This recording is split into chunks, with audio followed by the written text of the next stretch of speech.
নমস্কার বন্ধুরা, পৃথা কুন্তির পাকশালায় সবাইকে স্বাগত। আশা করছি সবাই ভালো আছেন। আজকে আমি করলাম বাসন্তী পোলাও, নববর্ষ স্পেশাল। এই বাসন্তী পোলাওটা আমি কি করে করলাম চলুন তাহলে দেখিয়ে দিই। তাহলে চলুন শুরু করি। এখানে আছে 300 গ্রাম চিনি আতপ চাল বা চিনি শক্কর চাল। এটা গোবিন্দভোগ চালের থেকে একটু সরু, দেখিয়ে দিচ্ছি সামনে থেকে। গোবিন্দভোগ চাল এই চিনি আতপ চালের থেকে একটু মোটা, বাকি সব স্বাদে গন্ধে প্রায় একই রকম। আর এই কাপটা নিয়েছি আমি, এই কাপের মাপে চাল নিয়েছি, আর এই কাপ দিয়ে মেপেই আমি জল দেব, যতটা চাল তার ডবল জল। এবারে চালটা খুব ভালো করে ধুয়ে নেব, প্রায় 3 থেকে 4 বার আমি ধোব।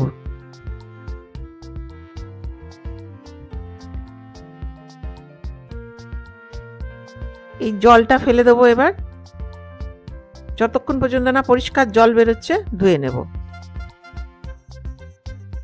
চালটা ভালো করে ধুয়ে একটা স্ট্রেনারের মধ্যে আমি রেখে দিয়েছি। এবারে এই চালটা আমি একটা থালার মধ্যে ঢেলে নিচ্ছি। একদম জল ঝরে গেছে, ঝরঝরে হয়ে গেছে। এর মধ্যে দিয়ে দিলাম প্রায় হাফ চা চামচ হলুদ গুঁড়ো, আর দিয়ে দিচ্ছি 1 চা চামচ আদা বাটা।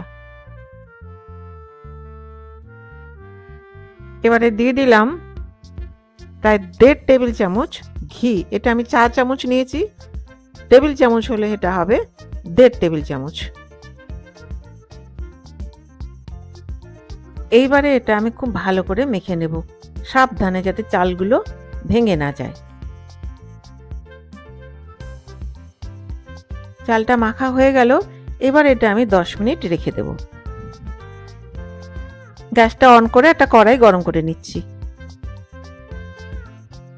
কড়াইটা গরম হয়ে গেছে, দিয়ে দিলাম এর মধ্যে 2 টেবিল চামচ সানফ্লাওয়ার অয়েল আর 1 চামচ ঘি। তেল ঘিটা গরম হয়ে গেছে, একটু নেড়ে নিলাম। এবারে দিয়ে দিচ্ছি এর মধ্যে এই কাজু বাদাম। এর মধ্যে আছে প্রায় 35 গ্রাম কাজু বাদাম, দিয়ে এটা হালকা করে ভেজে নেব। যখন হালকা ভাজা হয়ে যাবে তখন দিয়ে দেব আমি কিশমিশ। কিশমিশগুলো খুব কম সময় নেয়। যখন কিশমিশগুলো এরকম ফুলে যাবে, দেখিয়ে দিচ্ছি দেখো, সেই সময় গ্যাসটা বন্ধ করে দিয়ে একটা বাটির মধ্যে তুলে নেব।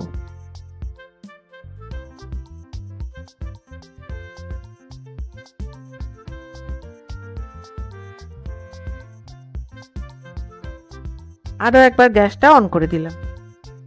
কড়াই তো গরমই আছে, দিয়ে দিচ্ছি এর মধ্যে 1 টেবিল চামচ সানফ্লাওয়ার অয়েল, আর দিয়ে দিচ্ছি প্রায় 1.5 টেবিল চামচ ঘি।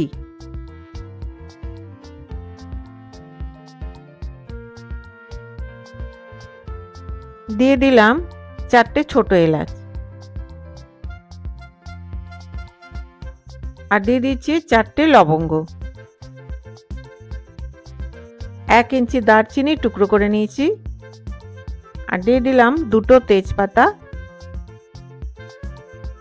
আর সামান্য পরিমাণে জয়িত্রী, একটা জয়িত্রীর হাফ পোর্শন। নর্মালি বাসন্তী পোলাওয়ে জয়িত্রী দেয় না, কিন্তু আমি দেই কেন আমার গন্ধটা ভালো লাগে। কয়েক সেকেন্ড নেড়ে নিয়ে দিয়ে দিচ্ছি চালগুলো।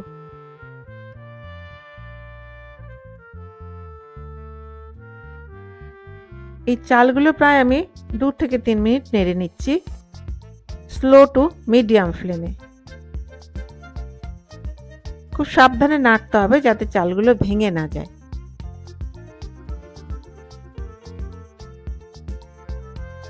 চালটা ভাজা হয়ে গেছে, সামনে থেকে দেখিয়ে দিচ্ছি। যখন কালারটা হালকা চেঞ্জ হবে সেই সময় ফ্লেমটা কম করে দিয়ে দেব আমি জল, গরম জল। যতটা চাল ঠিক তার ডবল জল। জলের একটু এদিক ওদিক হলে কিন্তু হয় এটা বেশি সেদ্ধ হয়ে যাবে, ক্যাতকেতে হয়ে যাবে, আর না হলে শক্ত থাকবে। চালটা খুব সাবধানে মেপে সঠিক মাপে দিতে হবে। ফ্লেমটা বাড়িয়ে দিলাম, দিয়ে এর মধ্যে দিয়ে দিচ্ছি আমি স্বাদ অনুযায়ী লবণ দিয়ে এটা খুব ভালো করে মিশিয়ে নিচ্ছি।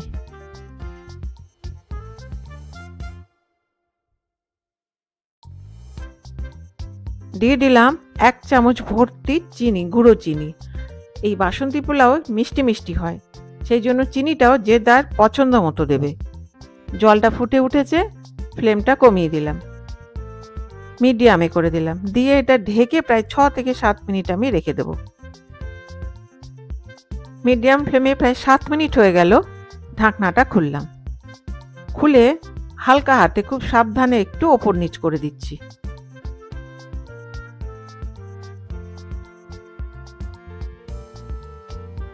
ফ্লেমটা কমিয়ে দিলাম, দিয়ে আরও একবার ঢেকে আমি 3 থেকে 4 মিনিট রেখে দেব। স্লো ফ্লেমে প্রায় 4 মিনিট হলো, ঢাকনাটা খুলে দিলাম, দিয়ে নেড়ে নিলাম। এবার দেখে নেব যে চালটা সেদ্ধ হলো কি হলো না। একটু বাকি আছে হালকা। এইবারে দিয়ে দিলাম এই ভেজে রাখা কাজু কিশমিশ, আর দিয়ে দিচ্ছি এই 6টা চেরা কাঁচা লঙ্কা। দিয়ে এটা খুব সাবধানে মিশিয়ে দেব, যাতে চালগুলো ভেঙে না যায়।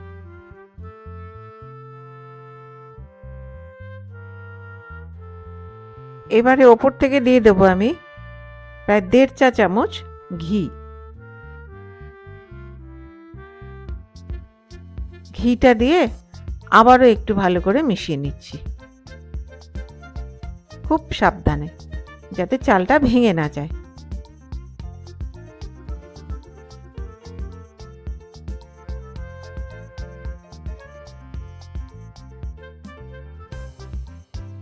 গ্যাসটা বন্ধ করে দিলাম, দিয়ে ঢেকে আমি 5 থেকে 7 মিনিট রেখে নামিয়ে নেব।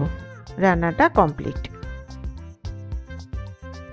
প্রায় 7 মিনিট হয়ে গেল, ঢাকনাটা খুললাম। এবার দেখে নিচ্ছি কেমন হলো। একদম ঝরঝরে হয়েছে, একটু যে কাঁচা ভাব ছিল সেটা কিন্তু সেদ্ধ হয়ে গেছে। চামচ দিয়ে দেখিয়ে দিচ্ছি কতটা ঝরঝরে হয়েছে। একটার সাথে আর একটা ভাত কিন্তু লেগে নেই।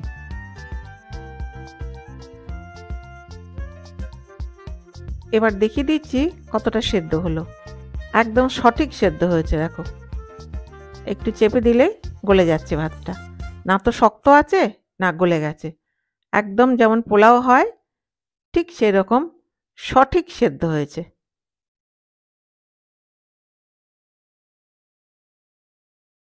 এইবার একটা বাটির মধ্যে আমি তুলে নিচ্ছি।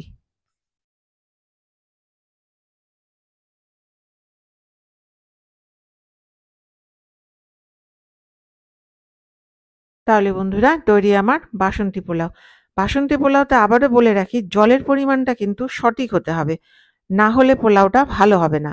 আর চিনি আর ঘিটা যার যার পছন্দ মতো দেবে। এই বাসন্তী পোলাও একটু মিষ্টি মিষ্টি হয়। এটা খেতে ভালো লাগে যারা নিরামিষ খাবে আলুর দম দিয়ে, আর যারা মাছ মাংস খান তারা খাবে চিকেন কষা অথবা মাটন কষা দিয়ে। এই দুটো দিয়ে খেতেই বেশি ভালো লাগে। আজকে আমি এটা সার্ভ করলাম চিকেন কষা দিয়ে, চিকেন কষা আর বাসন্তী পোলাও। এই চিকেন কষা রেসিপির লিঙ্কটা আমি ডেসক্রিপশন বক্সে দিয়ে দেব। তাহলে আমার এই ভিডিওটি যদি ভালো লেগে থাকে তাহলে প্লিজ সাবস্ক্রাইব করবেন, give a thumbs up, share, আর হ্যাঁ, পাশে থাকা বেল আইকনটি প্রেস করতে ভুলবেন না, যাতে আমার ভিডিও নোটিফিকেশনগুলো সবার আগে আপনার কাছে পৌঁছে যায়। আপনারা বাড়িতে করুন, খান, আর আমাকে কমেন্ট করে জানান কেমন লাগলো। তাহলে দেখা হচ্ছে আরেকটি নতুন রেসিপি নিয়ে। আর আমার এই ভিডিওটি শেষ পর্যন্ত দেখবার জন্য ধন্যবাদ। ভালো থাকুন, সুস্থ থাকুন।